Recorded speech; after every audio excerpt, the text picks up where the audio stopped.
Alright, welcome back everyone dito sa latest episode ng Deep Dive, yung paborito niyong controversial na podcast. Tuloy-tuloy lang itong momentum natin with all of the interesting guests that we have had. Of course, among others, sila Ronald Llamas, Lord De Vera, we had him a few days earlier. Joseph Scalis, of course, yung isa sa ating mga paboritong AFAM. Kasama natin ng isang araw para pag-usapan yung kanyang huling libro, no? Yung latest na libro about the drama of dictatorship, about Marcos, about martial law, ukol dun sa kasaysayan ng mga iba't ibang grupo na tumulong sa pagbuo ng diktatorya nung panahon ni Marcos. Today, kasama po natin, ito siguro paras kami ni Lord De Vera dito eh. Favorite AFAM din namin yan. Although, nagkaroon kami ng debate, ang AFAM ba dapat Amerikano lang or any foreigner assigned to the Philippines at one point in history? Kasama po natin ngayon si Wataru Kusaka. Thank you very much, Dr. Kusaka, for joining us today. Thank you so much for inviting me here. Nice meeting you. Maraming salamat. Ohay gozaimasu. I hope it's kind of too late probably to say that. Thank you for of course you're joining us from, I suppose, from Tokyo, right? You're currently at Tokyo University. Kasi sikat ka eh. So marami kang, usually yung mga celebrity academics, maraming affiliations na nakakahilo, 'di ba? Ako nga na hindi celebrity, nahihilo ng tao, 'di ba? Na ano pang latest affiliation ko. Kapatid, kamusta? Sige, bago natin pag-usapan yung mga malalaking issues. Kasama po dyan yung mga research nyo ukol sa populism, si Erap. Of course, meron ka rin take dun sa Dutertismo. I think you na-interrogate mo rin yung literature, including mga works ng people like yours truly on this, and I really appreciated yung addition mo. Una-unang tanongin ko sa'yo, kapatid, how did you get, paano ka naging involved sa Pilipinas, and how would I, bakit parang marunong ka both mag-Bisaya and Tagalog? Paano, Wataru-san? Okay. Thank you so much. Maraming salamat sa inyong tanong.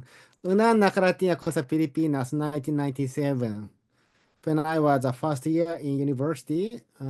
So I joined a kind of exposure tour, no? So as a Japanese, I became curious or interested in the kind of Asian neighboring countries which have become a victim of World War II. So generally, in my generation, many Japanese people develop kind of sense of guilt. So we wanted to know, so how Asian people are thinking of Japanese people. So I I took some opportunities to go to the Philippines. Then, pagdating ko sa Pilipinas, I was so shocked by atmosphere or kind of sense of chaos and freedom simultaneously. You know, as a Japanese raised, to be disciplined. So here the system really works. The system is very much rigid. You have to conform yourself to the system. Otherwise, you'll be ostracized from the system. So now you have to kill yourself sometimes. But in the Philippines, the system doesn't work. Or walang sistema. Or walang sistema. Hindi naman. May sistema. Pero so my official system, my informal system, or vernacular system, so which is not written. No? You have to read the system. Okay, so pag-usapan natin yan because, parati natin sinasabi, well, mga Hapon din, kayo rin, mga Hapon ay Asyano. Of course, medyo malalim yung kasaysayan nyo, malalim yung kasaysayan nyo ng mga trade and connections with the rest of the world, including Persians and Chinese and Indians and Southeast Asian. So, paano naging ganyan ng Japan na napaka systematic, if I can put it at that level? I won't use the word rigid kasi parang medyo maging judgmental yan. In ways na hindi ganyan sa ibang mga bansa, considering na demokrasya pa rin kayo. I mean, nakapunta na ako sa North Korea. Of course, I've been to China many times. So, rigid lang, yeah, I know what's rigid, right? Nakapunta din ako sa ibang bansa like, Middle East, Russia, whatever. Pero yung rigidity nyo ay nasa loob ng isang democratic system. So ano po nangyari dito? So ibig sabihin walang authoritarian push from the top in a political sense. Pero bakit ganyan ka, parating nakaganyan kayo mga Hapon? Saan ba galing yan? Perhaps we built a system in the 20th century in which kind of mass production was the mainstream economic mode, right? It's Fordism, no? Kind of Fordism mass production of industry. So it's not still service industry. So everyone are supposed to do same things. No, so perhaps it's economic pressure made build this kind of system and also bureaucratic system. I think so. Perhaps Japan was very much successful in terms of modernization, but we are having difficulty in adjusting to the new era of postmodernism, I think, or globalization or digitalization. Bago tayo pumunta sa postmodern, kasi baka mapunta tayo sa mga Lord de Vera discussions and all. No, balikan natin yung modernization because pagdating sa Japan, which is countries of course very close to the heart of many of us, di ba? Mga mahilig sa martial arts, samurai, you'll see some samurai here. We're all big fans of Japanese culture. But at the same time, ako naman, hindi ko naman nire-romanticize. I know very brutal yung background ng Japan, even, you know, the misogynist seniority system in Japan. I'm not a fan, to be honest, including modern Japan. But Japan used to be a very feudalistic system, quite a backward agrarian society. And tinignan ko yung ibang documentos na pinapakita na hindi totoo yung, di ba, yung pag sinabi mong Japan, overwork, lahat na ganyan. Hindi naman ganun dati. So was this because of the brutal centralization of power under Tokugawa and more importantly, yung brutal modernization during the Meiji Restoration, yung mga sila samurai X Kenshin Himura types, right? So in that sense, is this an artificial rigidity that was introduced because you wanted to survive European onslaught? You wanted to make sure you will not be overtaken. So it's a counter colonization response. Does that kind of capture it? Yeah. So in case of Europe, modernization, it started from grassroots. But in case of Japan, it's pretty much top-down catch-up modernization. So we are surrounded by external threats as well, right? So the elites of Meiji Restoration, they really imposed top-down modernization. So which was successful to a certain point, no? Although it also caused many problems like militarization, etc. But I think it's a kind of origin of modernization caused kind of differences if you compare with other Asian countries, I think. Yeah, kayo yung unang bansa sa buong rehiyon na naging developed, first world, industrialized, kung anong terminology na politically correct, global north, whatever you want to use it. So medyo old rich kayo in that sense. Hindi katulad ng mga Koreans, my good friends, or you know, or China soon, right? Yung mga medyo new rich na noble rich. Kayo medyo old rich kayo at nakikita ko yan sa mga forma nyo, very low-key, hindi loud, flashy. So there are elements there in Japan that gives you the kind of old industrialized, old rich country. And I mean it in a very neutral sense, not neither praise nor criticism. Now, going back dito sa kultura ng Japan, yung top-down na sinasabi nyo, obviously ito ay outgrowth ng, let's say, Tokugawa and the whole shogunate history. Pero di ba naging democracy na kayo? So, paano nagkaroon ng continuity sa ganitong top-down bureaucratic kind of structures of authority, even if formally speaking ay democratic ng Japan, let's say in contrast to, let's say, North Korea or even China? It's a good question. Nakapag-isip eh. Alright. Paano kaya? Okay. Sorry, out of nowhere na ba? Alam ko gusto natin pag-usapan ng Pilipinas, pero I'm sure marami sa atin, mga viewers natin ay, you know, big admirers of Japan. So, gusto ko lang makita nila na hindi ito genetics na, ay kasi yung DNA mo Hapon kaya disiplina. Okay. It doesn't work that way. These are historical I see. Maybe we can contrast the experience of Japan and the Philippines. In case of the Philippines, actually, which is more familiar for me, the US built the Congress, installed the electoral system before building the state's bureaucratic system, right? But in case of Japan, we built the bureaucratic system before expanding universal suffrage. No, So in Japan, state muna, estado muna, bago election. Sa Pilipinas, botohan muna, bago making states. So I think the difference in order of making states have caused lots of differences between two countries, I think. That's very Francis Fukuyama behind me here, like my favorite American or Japanese American scholar. That, you know, we had the pleasure of spending time with him also in Stanford a few months ago when we had a conference. Yes, that's very Fukuyama argument also, that the sequencing matter. Yes. Karagdagan ko lang dyan, kapatid. Siguro kasama din dyan yung fact na yung Japan at saka ibang bansa, naging democratic sila nung malaki na yung middle class or at least maliit yung populasyon ng Mm. susceptible to vote buying and intimidation. Kasi I think Mm. yun ang argument ni John Seidel, di ba? Mm. Na ang Mm. nangyari sa Pilipinas is na-introduce itong Mm. democratic elections, but Mm. dahil may property qualifications nung una to run for office, malamang yung mga oligarchs or mga prinsipales ng panahon pa ng Espanyol ay nagkaroon ng first movers advantage. And then Okay. from there, essentially, it was a hijack system. At kaya nga, ang dami natin political dynasties. So, wina-warm up ko lang yung mga kasama natin para makita nila na para Mm. sa tayo nagmamahal sa mga bayan natin, including each other's country, right? I'm passionate about Japan. It's a country I really admire, but at the same time, realistic ako.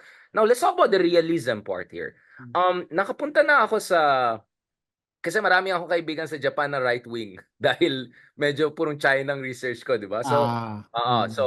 syempre progressive ako, but pagdating sa aking research sa China, usually ang mga nakakasama ko is more mga conservative Japanese, just to put it nice, Mm. ano? Let's say conservative at the level of Shinzo Abe, not naman all the way to the right, but nevertheless very conservative. So Mm. isang beses sinamahan ako ng isang kaibigan kong Hapon. Mm. Pumunta kami sa Yasukuni Museum behind the Okay. line. Mm. At doon nakita ko like, what?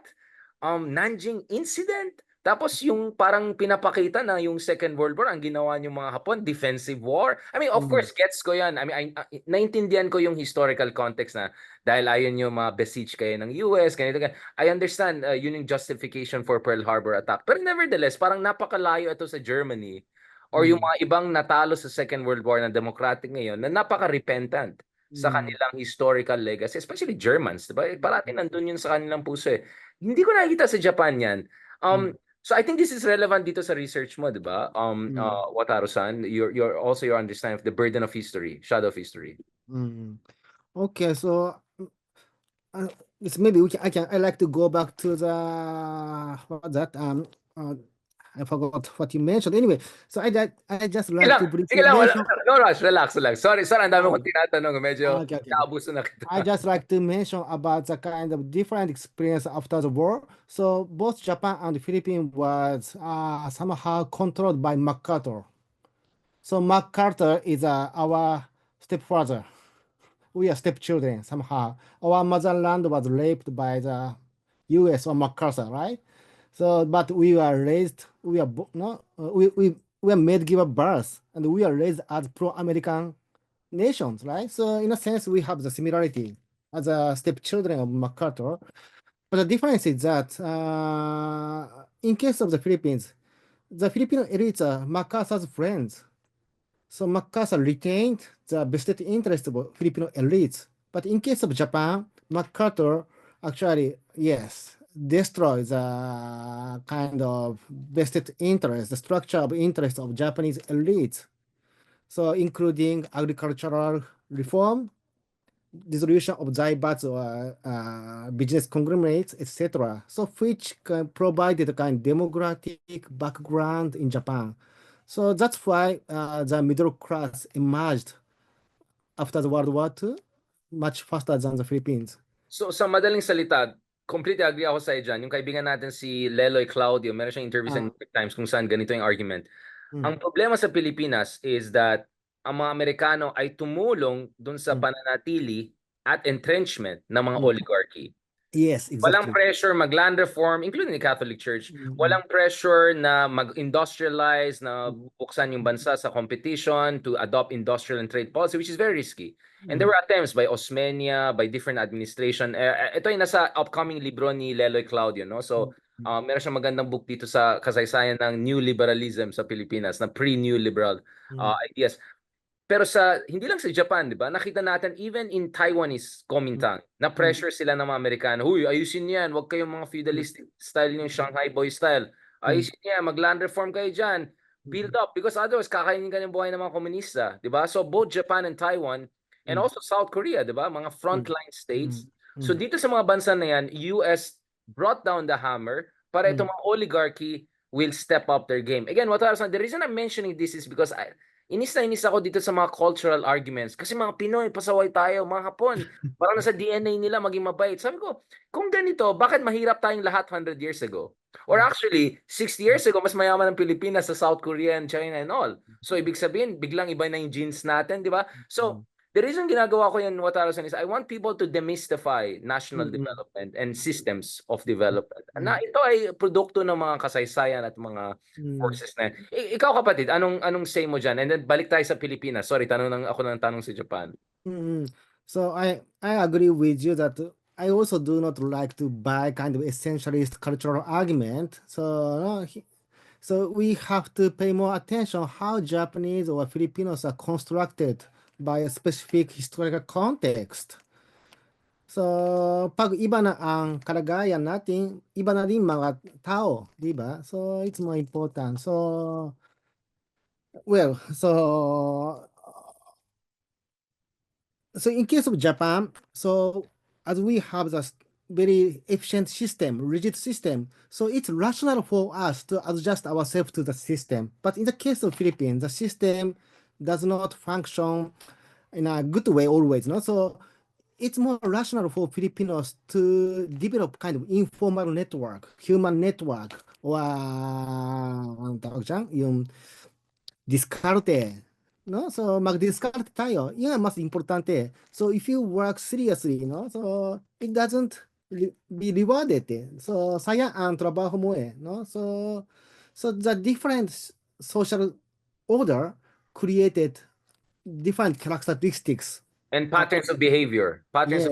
Kaya sinasabi ko, Wataru-san, if you look at, kung titingnan mo yung mga Pilipino sa abroad, mga maayos na bansa, for the lack of better term, maayos din sila. In fact, sila isa pa sa mga pinaka-successful. I think Filipinos are the third richest minority in the United States, just behind Indian Americans and some other minority.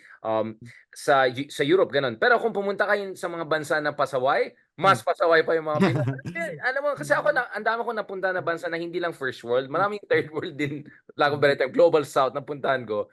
Nakikita ko, your survival ang Pinoy at adaptive ang Pinoy. So again, this is not a set in stone DNA thing. Yes, exactly.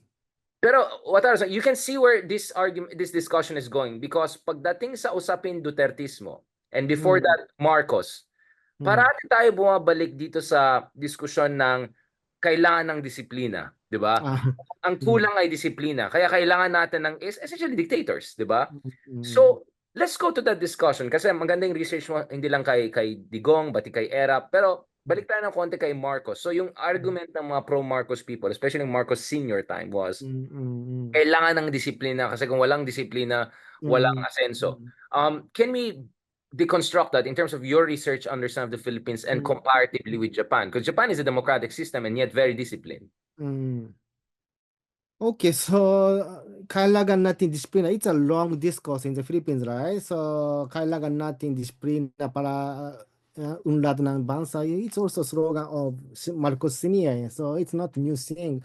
But what I think of new is that the kind of discrepancy between the, okay, in the time of Marcos Senior, most of Filipinos were dependent on kind of clientelistic system. But nowadays, most Filipinos are struggling in the global world, in the service industry.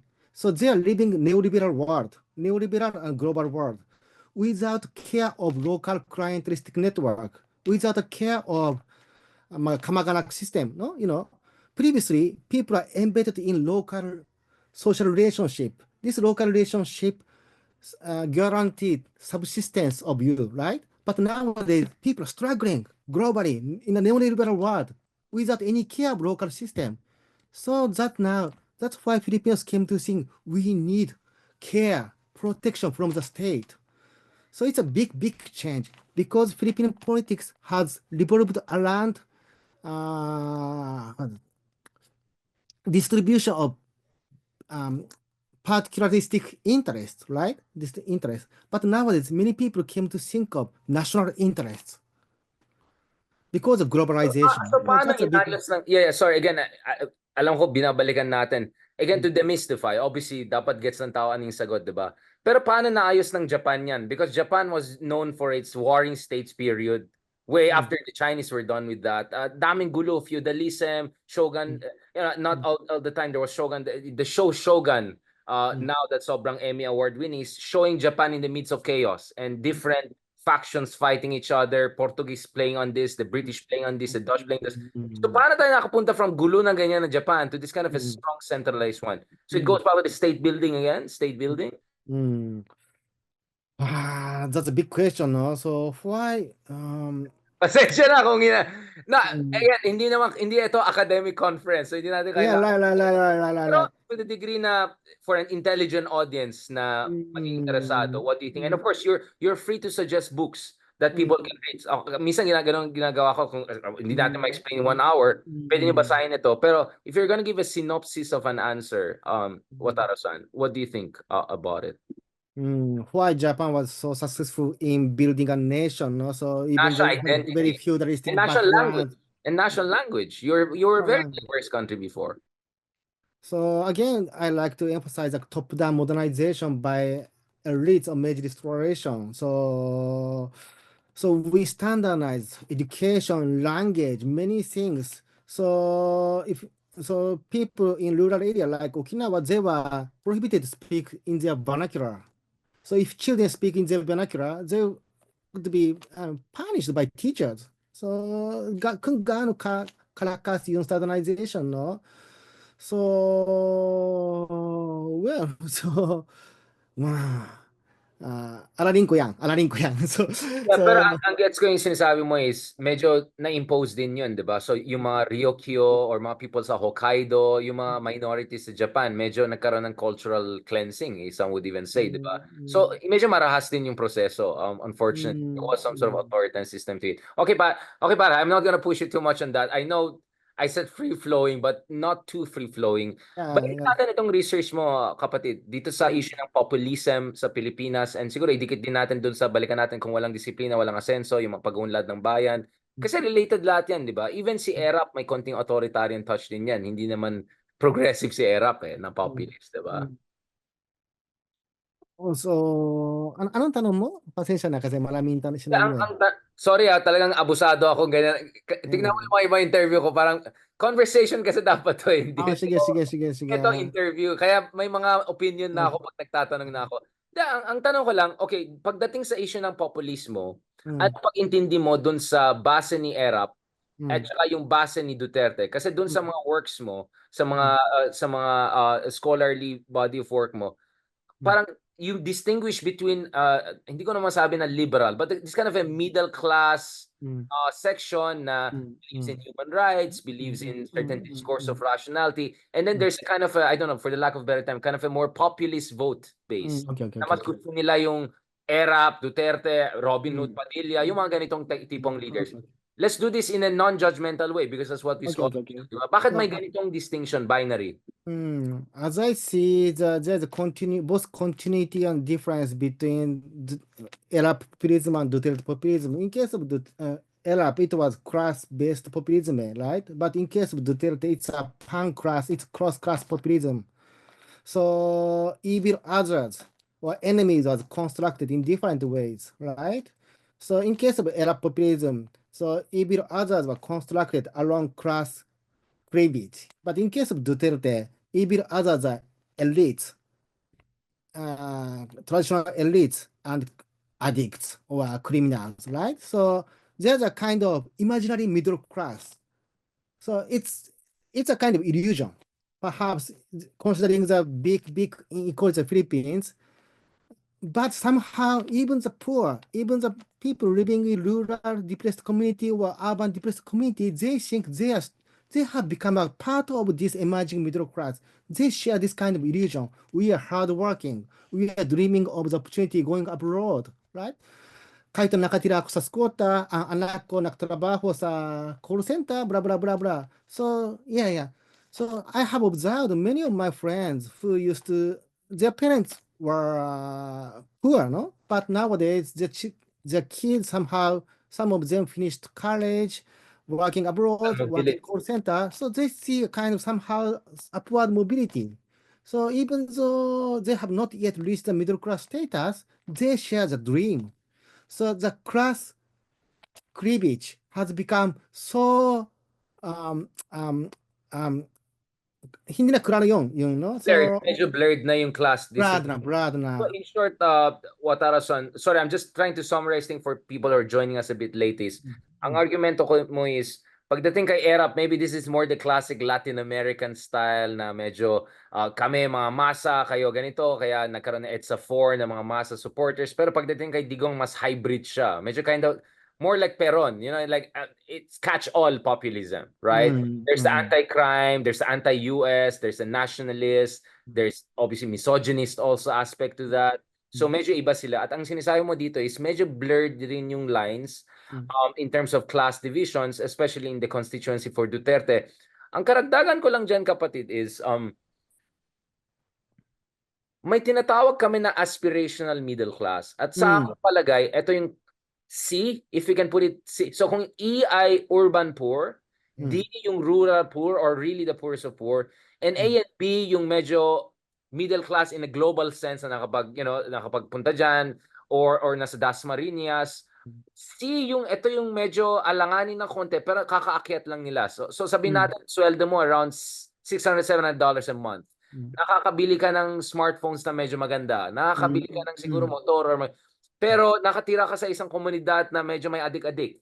mm, Nakatira ka sa isang komunidad na medyo may tambay kanto. mm. Hindi ka Ganon. medyo alanganin ka, baka mawala pa sa'yo yung kuha mo. Tapos at the same time, nakikita mo yung asenso sa BGC, Makati, yung Mm, mga mas mm, mayayaman na Pilipino online. mm. Feeling ko makakapunta ka dyan, pero kulang pa. Kailangan natin ng Oh, medyo mas decisive leader. So mm. tawag namin dyan aspirational middle class. Yes. At sa tingin namin, yun yung base talaga ni Digong ng elections sa Mm, 2016 and beyond. mm, mm. So, as you said, so the Duterte's cross-class populism possible because of the economic structure of 21st century, which was impossible in the time of Erap. The society was not ready for it. So, wala pang condition sa kay Erap, no? So, malaki yung diferensya within 20 years, no? Mm. So ang sinasabi mo dito, medyo Marxist framework na tayo na yung evolving modes of production is Mm. also shaping evolving modes of class contestation And populism as well. or post-class contestation in this case. That's why we get a Duterte-style populism. So, Yes. ito dyan ang sinasabi mo dito, Wataru-san, is Duterte's populism is a very 21st century Mm. globalization, neoliberal kind of populism, right? Yes, exactly. Paras tayo ng take down. This is good kasi kailangan na magkaroon ng nexus yung economic argument at saka yung political sociology argument. At kaya Mm. ginagawa natin ito, Mm. kapatid. Going back to this, Wataru-san, first, can we talk about the Erap populism and its base? What does your research say? Ano yung mga main findings mo na sa tingin mo, again, this is in all due respect to other scholars, including yours Mm. truly. Mm. Anong bang mga bagong mong nahanap dun sa pag-aaral mo dun sa yung phenomenon or yung case study ni Erap Estrada? Mm. And then pagdating kay Duterte naman, ano naman yung mga key findings mo in your scholarly work? Because I think Okay. podcast, I want people to read your stuff and if you can recommend them. Yeah. Pero ano muna, snippet muna, trailer. Mm. Okay, so in case of Estrada, so I really because I was shocked by the event of Edo Satres, no, people poetry, so I decided to live in an informal settlement for a year to understand the consciousness, Saan? Anong squatter area ka, ano? Quezon City is very near to UP actually. So So dun sa mga squatter malapit sa UP, doon ka nag-embed ng 1 year, Mm, isang taon. so nagtinda rin ako ng prutas sa Masaya Street. So yung sakayan ng tricycle, no, meron pa ba na? So doon ako nagtinda ng Meron pa banana, rin sa Indian Katipunan. manga. Uh, so hinahabol kami ng MMDA kasi Bayani Fernando was the chair at that time. Anyway, so I learned that yung and key discourse, key value for the poor was kind of dignidad, dangal, pagkatao. Para tayong basura, pala binabasura tayo ng gobyerno. So they do not recognize our dignity. That's a kind of shared, sentiment, anger, no? So it's a very, so they were, displaced. They were eliminated in the name of disciplina. So galit siya sa disiplina. Kasi Bayani Fernando eliminated sidewalk vendors and also destroyed shanty towns in the name of disiplina. kriminal kayo, hindi kayo sumusunod ng batas, kaya tanggalin ang inyong bahay, no, bla bla bla. So parang wala tayong dignidad, no? Parang so that's a kind of discourse. But after 20 years, the time of Duterte, even the people in the informal settlements, they start saying, kailangan natin disiplina. During the Bakit kaya? COVID-19, Bakit kaya naging ganun? Balikan ko ulit ng sandaling Estrada time, no? So ang sinasabi mo is sa paningin ng mga supporters ni Erap, etong mga elitista, etong mga middle class, ito yung mga nagte-text-text nung EDSA 2, 'di ba? That was a text revolution, 'di ba? Malamang middle class ang pinag-usapan natin. Medyo mabango, naligo, ganyan. Um na parang idea is that sila, Arroyo, military, lahat sila kasama dito sa oligarchy essentially. Not very dissimilar from the Evita Peron, mga ganun na itong mga mayayaman na Argentina. 'Di ba? Parang itong mga gaucho, mga ganun. So kasi so ang sinasabi mo, yun. Pero ang tanong ko dito, Wataru-san, before we go to Duterte, so how come they relate to Erap Estrada, who I think studied in Ateneo, speaks Carabao Espanol, has a more makinis na skin than you and I, lived in the posh areas, mayaman and all of that. Is this all this FPJ on the screen effect, or his willingness to hug people? And so what is the trick that rich people like Erap used to be able to build that they're the hero of the masses? But Estrada actually he dropped out from Ateneo, right? So he could be a part of elite community, but he was somehow kicked out, according to the world view of the poor. So Estrada somehow symbolized how the upward mobility for the masses was actually foreclosed. So paano tayo binubuli ng mga elites? Kahit na mag-scap tayo, hindi tayo makapag-asenso. Erap symbolized the rejection by elites somehow. That's Ibig sabihin, hindi sumikap si Erap kaya natanggal kaya hindi nagtapos. But I get your point. The point mo is that outsider, siya eh. Parang naging outsider din siya sa mga elite kasi parang baksak siya or hindi siya nakapasa. Which is what Duterte used, di ba? Sabi niya, abogado ako pero pasang awa. So this idea na you can relate to me kasi hindi ako A student, hindi ako Ivy League. Di ba? Kasi kaya sinasabi ko parati dun sa mga kakamping and all, huwag niyo i-ever overemphasize na UP, Ateneo, LaSalle kayo or Harvard kayo, ganun. Actually, nakakainis yan dun sa ibang voters na sinasabi mo, kami napakatalino, napakagaling, sumunod kayo sa akin. That's the last thing you do, right? Hindi you mo can relate eh. No? Hindi ka nakaka-relate eh, di ba? parang naiinsulto ka pa na sinasabi you're lower Oo than nga me, eh. ganon. Oo. Now kay Digong, obviously there's that aspect of school bukol, pasang awa, ganon, ganon. But of course, Digong was a lawyer, prosecutor, among other things. Um, did you do studies also during the Digong time? And what were the major distinctions in terms of pro-Duterte constituency at saka yung pro-Erap constituency? Paano nag-evolve itong populism na yan? So okay, there are many differences. One is that Estrada emphasized a kind of dreaming to be a kind of kung maging president ako, magiging yayaman kayo. So he spoke of the dream of to be rich, right? But Duterte didn't say anything like that. Kung pasaway kayo, patayin kayo lahat. So people loved it. So it tells a lot about change in Philippine society, right? So, and also, in the time of Erap, the poor, they thought they are having hard time in the name of disciplina, but they internalized the ethos of disciplina after 20 years. So during COVID-19, I'm so surprised. People said, my disciplina ang barangay nito. So even squatter community. So they appealed, how much we have disciplina. Paano So nangyari yan? Is it online disinformation? Is it certain experiences? Bakit sa tingin mo na-internalize ng ating mga kababayan, especially mga masa, itong So ng my disiplina? interpretation is that perhaps because of the kind of aspiration as you mentioned, there are more opportunities. There are more opportunities opened for the masses if you compare with 20 years ago. Even 20 years ago, even though you are hardworking, even though matalino ka, your hard working would not be rewarded. But nowadays, baka makapagtagumpay tayo, di ba? Kung makapagtapos ng college, baka makapag-abroad tayo, baka pwede maging seaman tayo, maging nurse tayo. No, so there are more potential, opportunities eh. So, Kasi mabilis din yung pag-unlad ng Pilipinas nung panahon na yan. yeah, So, so, i-connect natin yan kay Aquino. I want to connect this to the Aquino, Watarason. Sorry again. mm, I know what where you're going. So I just want to lay down the predicate. mm, Ang sinasabi ng mga dilaw natin na kaibigan, I didn't use the word dilawan, so I'm mm, trying to be not polarizing or derogatory. mm, Yung mga dilaw natin kaibigan sabi na, bakit ganun ng tao? Bumoto kay Duterte. Eh si Pinoy, Aquino, mm, napakagaling. 6-7% growth, fastest in ASEAN. Gustong-gusto siya ng Wall Street, gusto-gusto siya ng Bloomberg. He's, si Ruchir Sharma wrote this book, Breakout Nations, ando ng Pilipinas. So bakit pumuntang tao sa Duterte? Wataru-san, ano yung mga disappointments nung panahon ni Pinoy at mga mm, liberals na sa tingin mo mm, na tumulong dito sa pag-angat ng Duterte style? Kasi yung populism ni Duterte, deadly eh. Hindi mm, lang yung hindi lang ito antics eh. Talagang drug war, deadly, very authoritarian in ways Erap was not. So I just want to understand from your perspective, di ba? I mean, mm, obviously you know where I come from, but mm, paki-explain your side of this. mm.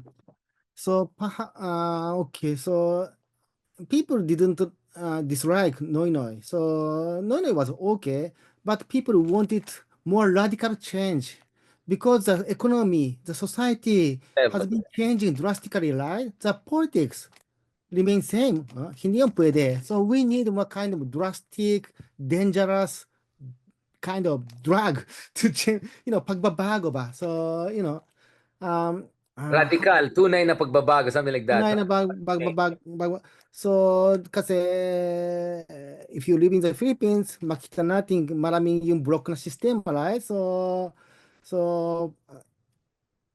and also many people went abroad, so people have seen how system work abroad. So gusto natin gan sa Pilipinas. Ayaw natin maglagay sa police, official, bla bla bla, para lang magbenta ng gulay sa bangketa. So, marami yung ganyang informal system eh. Tanggalin natin ganito. No? So, we need a more efficient system. People wanted more drastic change. So, this kind of consciousness emerged because of the change in society and economic structure. That's my understanding.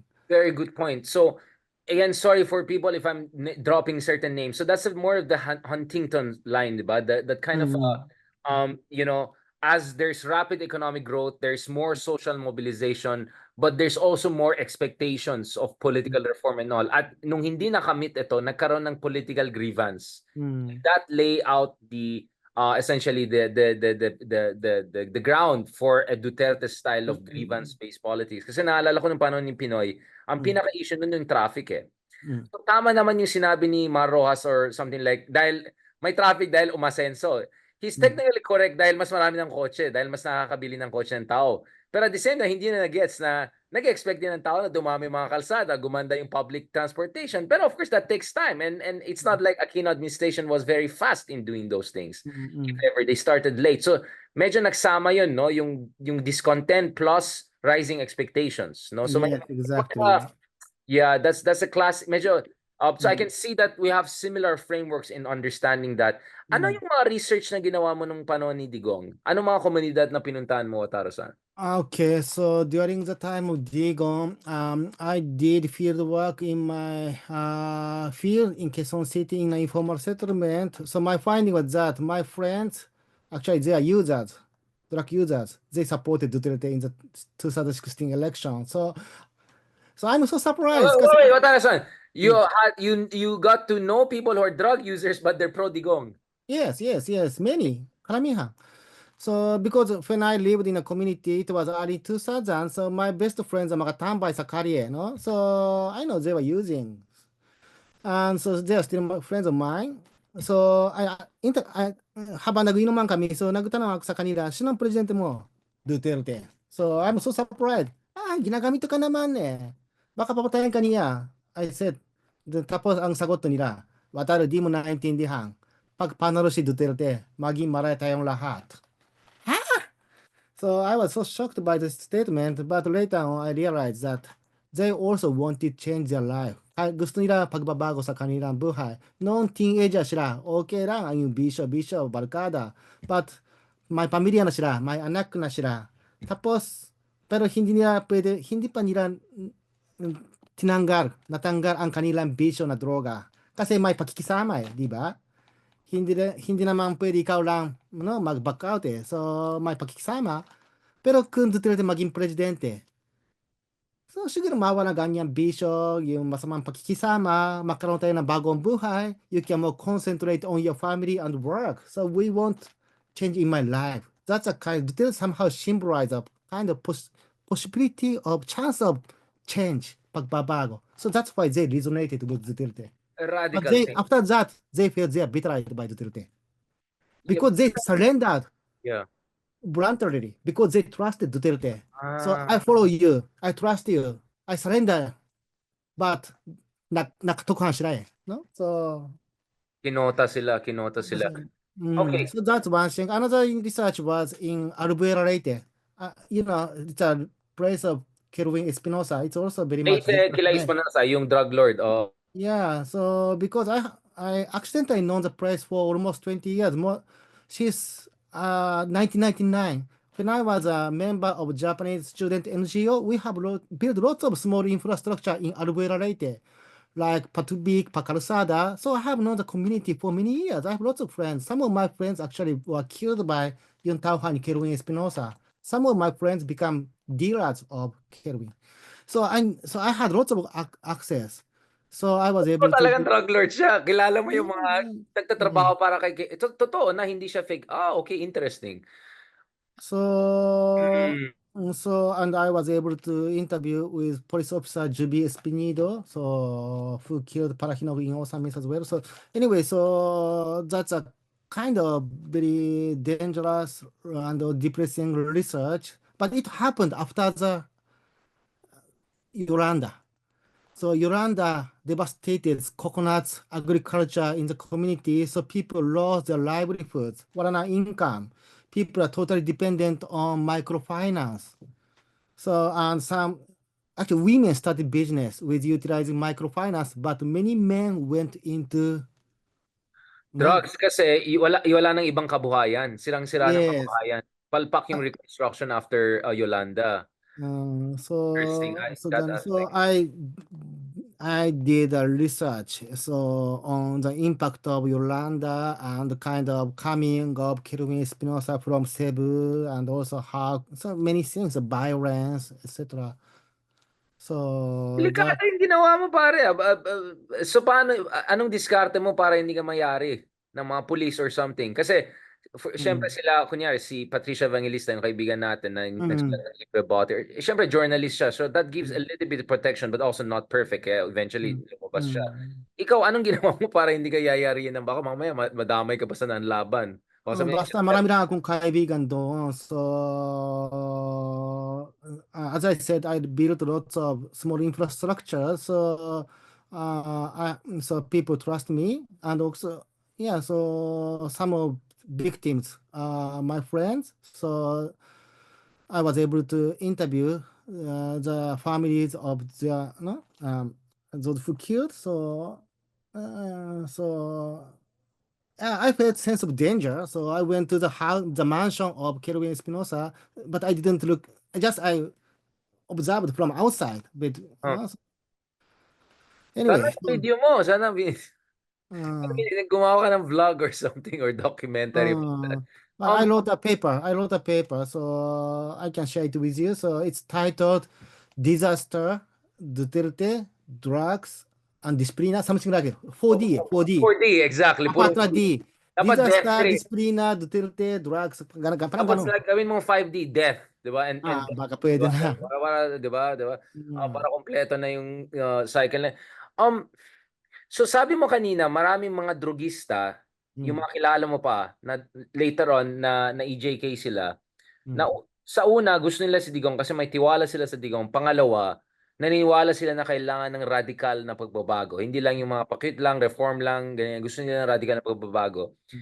Over time, longitudinally, Mm. ano yung shift or non-shift or continuity in terms of attitudes towards Digong dito sa constituency at saka mga demographics na kausap mo? What are some?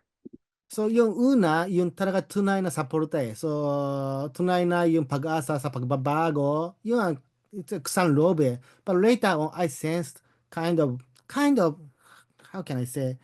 So takot eh. takot. Suporta dahil sa takot. Yun nga, yung fear factor, I wanna ask, to what degree do you think yung fear factor ay nag-explain din na, I mean, again, I know yung mga friends natin sa survey agency hindi natutuwa sa akin, pero sabi ko, base sa pagkaalam ko sa ibang bansa like Russia or China, especially sa Russia, marami nagsabi na questionable yung mga survey results because ano bang incentive ng mga tao to be honest in Russia when some random person tells you, oh, I'm from this agency. Do you like Putin or not? Parang, why would I risk it all na this could come back to haunt me when, this is Russia. Now, of course, thankfully, Philippines is not Russia, but nevertheless, nakakatakot, di ba? Anyone could be on the narco list or EJK. Yeah, What degree exactly. do you think that popularity of Digong was shaped by fear? Parang, Yes. alam mo yung parang mga relasyon na yung mga battered wife, na Mm. parang love na love nila. Minsan feeling ko may twist element of fear din yan eh. Tsaka yung Mm. Stockholm Syndrome. So parang feeling ko may pagkagana. Again, what is your research, kapatid?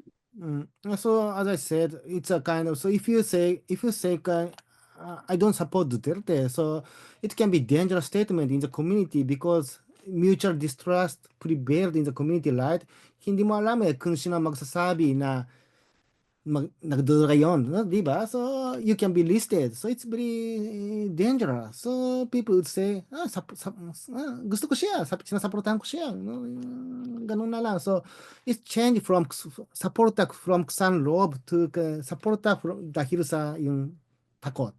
So this is a change what I observed. Exactly. So yung isa is more inspiration, the other one is more perspiration out of fear, right? Yeah, That's, exactly. I think, one nice way of putting it. Putting something very tragic, to be honest about this. Now, Dutertes are no longer in power. At least they no longer hold Malacanang. Mm, Anong basa mo ngayon sa trajectory ng mga Dutertes? Because may school of thought na nagsabi, ang malakas pa rin ng mga Dutertes dahil hindi lang sila malakas sa Davao, meron din silang parang tribal mm, ethnic appeal, parang Vismin, solid mm, South appeal. And ako, I don't mm, necessarily agree with that, but I can see where it's coming from. Kasi ako, Ilocano ako. So, ang mm, daming kilala kong Ilocano na maayos na tao and all, pero believe na believe sa Marcos dictatorship, di ba? Na parang, okay, mm, so mm, clearly may solid North tribalism din nangyari dito. mm. Ikaw sa tingin mo, gaano ka-enduring yung popularity and power of Duterte, especially ngayon na may hidwaan na sila ni Marcos sa Mm. at the top of the pyramid? So as I just read national news, we can see the decline of the Duterte's, right? But I do not know so how solid is the people's sentiment. So maybe I can go back to the story of Alvera later again. One of my informants were killed after the end of Duterte regime administration. So it's baliktat say Alvera. So according to people in Alvera, they said it people in Manila criticized Duterte for violating human rights, but they do not understand. People in Manila never understand. It was Duterte who gave us human rights. Wala tayong karapatang mabuhay. Noong panahon na wala pang Duterte. Drug Lord dictated, controlled the people with violence. Many people are killed. But now that become a national news. So no, so only after Duterte became president, so he was police officer GBS Pinido normalized the situation. But pagkatapos ng after Duterte regime, so people who are connected with the syndicate somehow regaining power now. I don't know so which is true or not. I have never been there after that. So there are some case of murder. So I don't know. So that's why some people actually you know sana babalik si Duterte. Yun nga Ganun. eh, yun nga eh. So, ang sinasabi mo dito kasi what I found most interesting, Wataru-san, with your research is what you're saying is that there's kind of a bifurcation of understanding of rights. Mm, Pag ikaw ay middle class, yung mga katulad natin, di ba? Or medyo mas yayamanin, ang pag-intindi mo sa human rights are in a more human rights, political rights, civil rights, if not more abstract terms. Pero dun sa ibang kababayan natin, ang pag-intindi nila ng human rights nila is walang gulo, walang adik, di ba? mm, May authority, walang mm, chaos, walang anarchy. mm. To And what degree? also Yeah. karapatan mabuhay ba? So hindi ka patayin. It's most So how important. does that help Duterte na hindi ka patayin? Hindi ba hindi na alam ng tao ng mga Duterte nag-oversee ng EJK na yan? Or they're claiming, They or know, but they believe Duterte just killed bad people. Mga pasaway lang yun, pinapatay niya. So we are saved by Duterte's violence. So, but that, I mean, understanding is not in abstract. It's real in their community because their friends, their relatives were killed by drug lords. I do not know. I do not ha, know to what extent this kind of things have happened in many parts of the Philippines, but some people must have this kind of experience. similar, narinig ko dun sa ibang komunidad, no? Walang state function, people not protected by the state. So that kind of experience may have paid a very solid foundation, demanding Duterte's style of violent authoritarian governance. I don't Well, know. So, yeah, well, speaking of order and tapang and all, as we speak, two Tulfos, of course, I'm sure mm, you know the Tulfo brothers, are vying to be number one in the Senate. And mm, according to multiple surveys we know, published and unpublished, Rafi Tulfo, the current senator, is number one to be the next president of the Philippines. mm. So how do you understand the rise of the Tulfos in the context of everything we discuss? Etong The Truffaut is similar to Duterte, right? So isunbo mo kay Truffaut tapos yari ka, no? So it's a kind of justice outside the system, right? The system does not give justice to the people, right? So people need Superman, like bandit, social bandit, outlaw heroes, no? to Outlaw what degree do heroes. you think Wataru-san, of course, I can understand the stationary bandit argument is at lower levels of political development. Mm, Pero from a sociological standpoint, mm, what about yung aspeto ng Katolisismo? Yung idea mm, ng Messiah, yung idea ng mm, sacrifice, yung idea ng, gets mo, yung mga, the lost flock and you need a shepherd. To what degree yung Katolisismo rin ay may, or yung idea ng mm, punishment. Nangyari mm, itong mga mm. nangyari kasi masama tayo. We have to repent for our sins. Yeah, right. So it What is actually Catholic? there's a Christianity background as well. So like the police officer Jubius Sneed, he's very much pious Christian. He's a 7 days Adventist. So every morning, every afternoon, he holds a mass. So and every Saturday he posts something from Old Testament. No, so but he also would also emphasize kind of God as punisher in many cases, and also Jair Cornelio and his colleague did research on religious leaders supporting Duterte and war on drugs. So they also emphasize a kind of God as punisher. And we can see this kind of things, perhaps Catipuneros could be a kind of violent messiah as well. No? I don't know. So, Aguinaldo, si yeah, Bonifacio, Aguinaldo. Yes. People want violent messiah. So General we Luna. accept them. General Luna, yun yung Yeah, sa Luna. Yeah, Iloilo, ginaya ni Digong si General Luna, yung nagmumura yes, siya every time may ganun. That yeah. that sounds very General Luna. Kaya nga sabi ko, there's also some. So, now I'm gonna say there's a cultural element. So, I'm not saying walang silbi ang kultura. Sabi Mm, ko, meron influence ang kultura, but you have to put it in the right place. So, sa tingin ko, meron din ang aspeto ng kultura yan.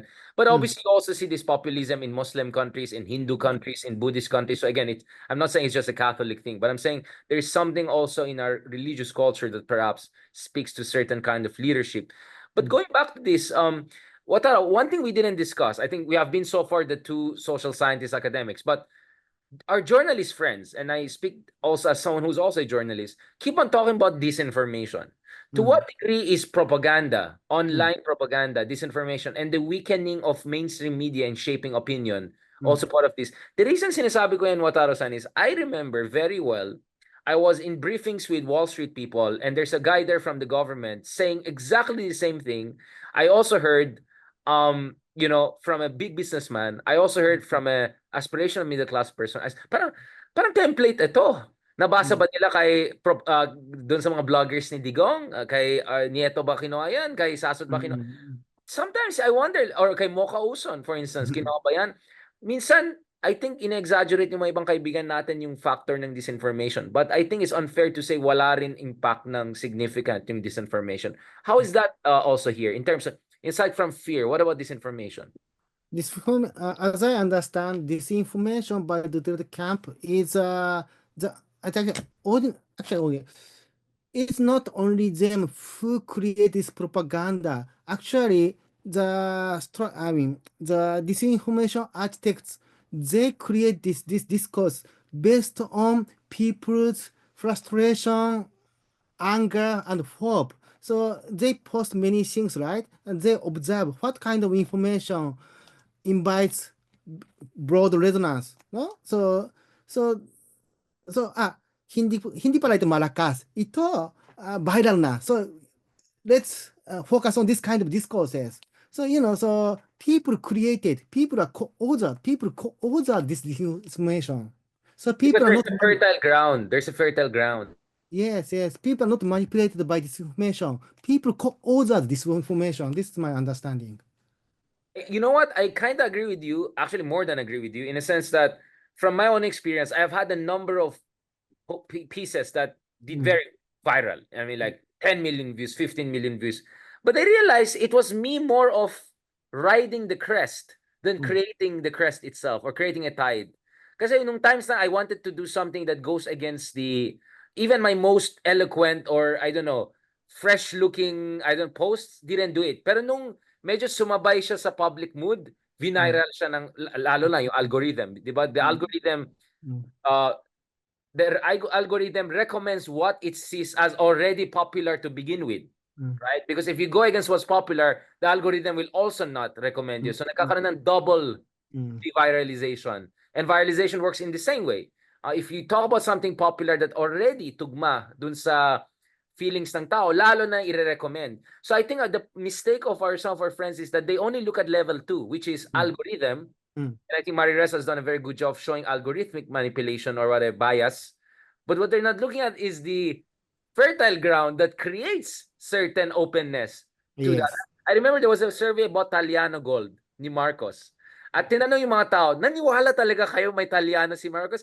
Hindi! Pero sa sobrang inis namin sa mga dilawan na yan, para lang maasar sila, sabihin namin, sige, Taliano Gold. Now, obviously, there are some people that unfortunately really believe these things. But there are a lot of people who are just so pissed off with the other side or just to piss off the other side, papatulan nila itong mga propaganda or they believe it is comfortable for them emotionally, right? Right. Mm, No, thank you. I really appreciate that kasi doon sa mga taong nakausap mo sa squatter areas, sa mga mm, underprivileged communities, um, to what degree were they following some of these vloggers and all? Kasi ako, I was shocked to know mm, I talked to a lot of driver friends among others and all. Di nila mm, kilala tong mga to. Di nila kilala si RJ Nieto, di nila kilala si Sasot. So, mm, sabi ko, so hindi mukhang lahat ng brainwash or anything. Of course, I didn't believe that. But I was actually surprised na hindi ganun kalaki din pala ng mm, reach ng mga tao na to. Marami akong mm, kilala ng working class who never heard of these people. They only know Mokausan. mm. So my perception is that they are not always following discourses of these influencers or disinformation workers, but they think perhaps ordinary people think they somehow represent the sentiments. So tama yun ang sinasabi niya. So they are not influenced by them, but they think, oh, this guy have the same idea with me. So that's my understanding. Right. Now, let's go to the last part of this discussion, Wataru-san. I know it's a bit late now in Japan, although I It's think okay, it's okay. the sociologists in you thought it's a bit too late, but I said, no, it's not too late, my friend. We're gonna get there. It's okay. Um, Balikan Mm. natin to, Wataru-san. So anong pag-asa ngayon ng opposition sa Pilipinas? Kung ikaw ay more liberal, o wag na sa liberal Mm, party, pero sabihin natin, mm. center Okay. right, center left na gusto mo naman medyo due Mm, process, medyo rule of law, medyo hindi bastos yung president. mm. Sa tingin mo, how can you convince the other side of this equation to come along? Because Pinoy wouldn't be president if he didn't have enough massa support. Okay, Vico okay. Soto wouldn't be the mayor if he didn't have massa support. So it's not like Leni wouldn't be the vice president in 2016 kung walang massa support. So hindi totoo na Leni or Aquino are just middle class. Okay. So how can they win back Okay. sections of the masses? So I don't know if my idea would be right or not, but I would suggest if I give an opportunity to say something to the opposition. So I think it was wrong for Leni Robredo to focus on anti-poverty programs. They, the poor at the subsistence level, they are not majority of Philippine state anymore, Philippine nation anymore. 20 years ago, it could be good approach. but people have built better lives in the past 20 years. So hindi na angat buhay. Angat na buhay. So what people want next? So people have built their lives with their salary shikape. So they have built this. People are not kind of waiting for help from the government. So So wala nang extreme poverty. It's more like angat trabaho, angat edukasyon, angat na, yung umangat na, bahay umangat na. ko, yung bahay ko, Ah, gusto ko lumaki pa lalo. So it's more of an aspirational middle class wanting to move yes, to yes, poverty, more development than a desperately poor, destitute yes. for Hindi na handout. lugaw. So Hindi na distributing yun. it to lugaw it's not bad tactics. So lugaw, di ba? What people want is not lugaw, right? So people do not want kind of very detailed anti-poverty programs. People want something little bit more than that. So they should focus on emerging middle class or aspirational, struggling, poor. I don't know so how to describe. So these people, their parents could be poor, but they are somehow emerging. No, so these people. So ito yung D na papunta na sa C at saka C na papuntang AB, di ba? Ang laki Yeah. niyan eh. That's 70% already of your population. Sorry, your Yes, voting base, yes, right? yes, Almost. yeah, So ang yes, laki niyan. Even if you get half of that, yeah. game over, you're gonna be the next president or senator. That's a very, very good point, Wataru. I'm glad I raised this question kasi um, to be honest, ngayon kasi, ako binabasha ko parati. I'm sure you have seen a lot of my, na parang unfair daw kami sa opposition, binabash namin. Ang sabi ko, nakita natin sa pink movement, ang laki nung yung desire for transformative change.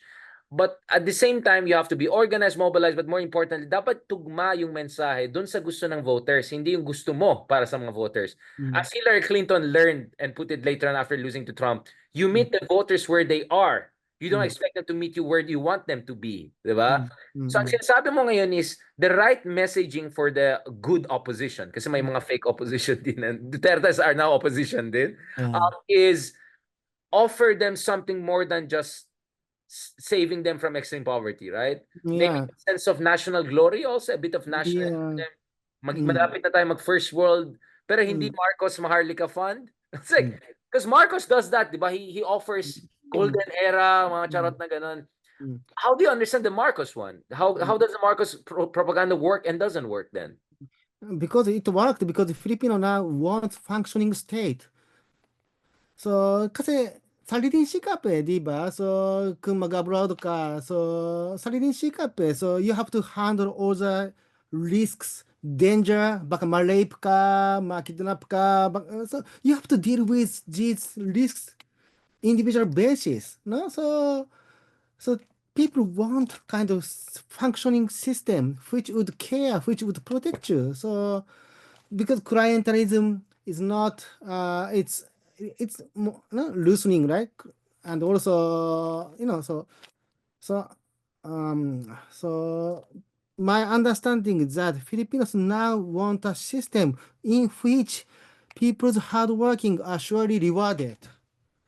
That even though you are good people, no, you but you're hardworking. So ano, di ba? Gets ko Yung yan, mga, yung, Wataru-san. di Oo, ba, gets ko nagito yan. mo? So, yung mga Yeah. magaling mag-discard sila, umaangat eh. Kasi, I don't know how to say it No, in no, no, English. no, gets ko yan, Wataru-san. Ako, ang tanong ko lang dito is, paano naman yung diskurso ng corruption? Kasi sa pagka-intindi ko sa datos, Hmm. malaki yung issue ng corruption yung end of the Arroyo admin, pero hindi na Hmm. siya malaking issue ng 2016 or recently. So sa Hmm. tingin ko, isa pa sa mga, hindi naman mali, pero sa tingin ko yung opposition dapat gets nila na yung anti-corruption din, hindi siya mag-work as much as before. In a Hmm. sense na, I think there's a tolerance for corruption if it brings also economic growth. Kasi alam naman natin, corrupt din ang Japan before, corrupt din ang Korea, corrupt ang China, corrupt ang Malaysia. But there's growth. Thailand, during Thaksin, very corrupt, but fast growing. So I think yung moralistic. You used the term also moral politic, didn't you?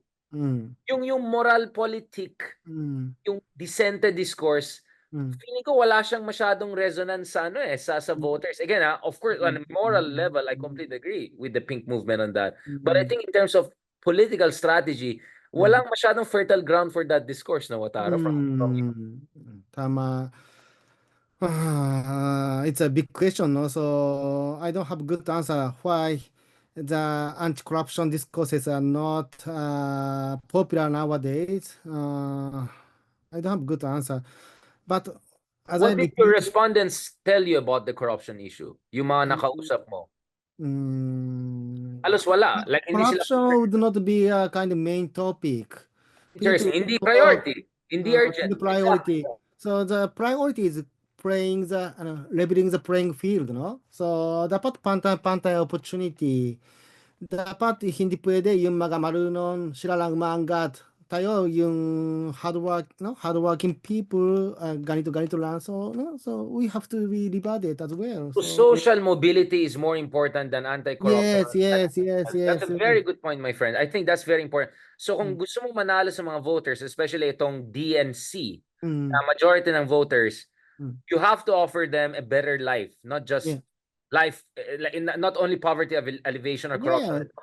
Leni camp is supported by middle class, but the camp focused on anti-poverty programs. There's a big discrepancy between supporters and programs. Yeah. That was not a good approach, I think. Right. Kaya sabi ko, Wataru-san, ano bang pwede ko itanong sa'yo kasi maraming magbabash sa'yo after this interview. No, I'm just kidding. I'm sure maraming natutuwa with your honest take and all. Wataru-san, I don't want to take too much of your time. Can you recommend some of your works here? How can people follow your works? Follow you, your works and all, your research, what are you working on? And then if later you can email me some of them so that I can post dito sa links so friends and both academic and non-academic can check your excellent work. Wataru-san.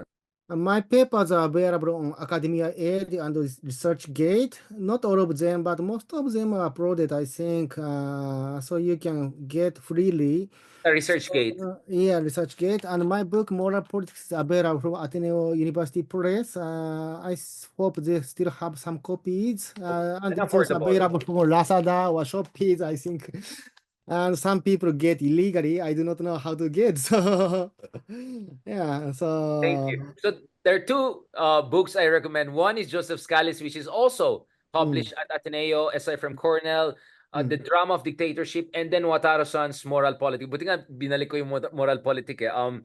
And then obviously some of your works and all people can look at. I also recommended forthcoming book by my good friend Lele Claudio from Berkeley, who also has a fantastic book on the roots of the Philippines, weak industrial and policy, and why the Philippines was developed. So thank you so much, Wataru-san.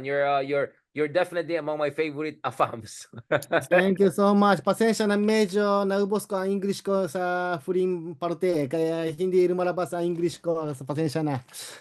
Ako naubos ang Tagalog ko sa'yo. Para mas magaling ang Tagalog mo sa amin. Hindi ha. Ang galing. Naglaing kayo in Ilocano. Next time you have to learn Ilocano. I'll teach you Ilocano. Basit lang, basit. Basit lang. Basit. You're the best, man. Thank you so Agyaman much. na kunay. Agyaman na kunay. You're a dangerous man. Baka mamaya ikaw, baka spy ka rin parang si Alice ko. Ang dami mo alam na languages. Hindi. Salamat, kapatid. Gusto ko maging Pilipino.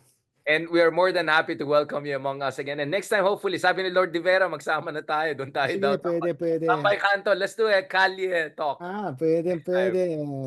Pa-text na lang ako, Kapsat. Ay, kapatid. Sorry, nag-Ilocano ako, Kapsat. On that note, thank you very much. Maraming salamat, Richard. I guess,